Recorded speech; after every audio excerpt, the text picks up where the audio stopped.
As the month of Ramadan slowly comes to an end, the most important question most of us are probably thinking about right now is, how do I know if my Ramadan was accepted by Allah SWT? Now, there isn't a 100% guaranteed way to tell exactly how much of our worship was accepted, but there's a pretty good indicator that can help you find out, and that is steadfastness. In other words, if we're able to continue the good actions we picked up in Ramadan well after this month, that would be a major sign that our deeds were accepted by Allah SWT. For instance, the most obvious deed we performed in this month was fasting. So a key indicator that our fasting was accepted will be to see how well we're able to continue our fasting throughout the year, even if it's only a couple of days a month. The Prophet Muhammad in fact encouraged us to fast 6 days in Shawwal, which is the month directly after Ramadan, so that we will gain the reward of fasting an entire year. Prayer is another example.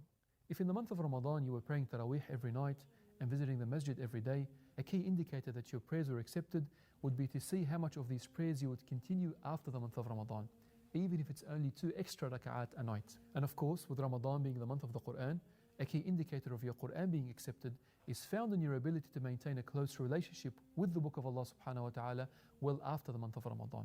My dear brothers and sisters, Ramadan is definitely not the finish line, and the Lord of the month of Ramadan is the same Lord for the entirety of time. The deeds we picked up today should not end tomorrow.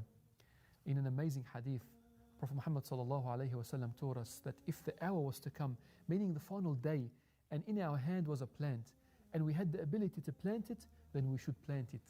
This hadith is a clear sign that the work of a Muslim should never end until the very end of time.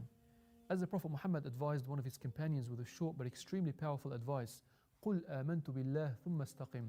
He said, say, I believe in Allah, and then remain steadfast. Hold on to your actions after this month, and let not the end of Ramadan signal the end of your worship, but rather a new beginning.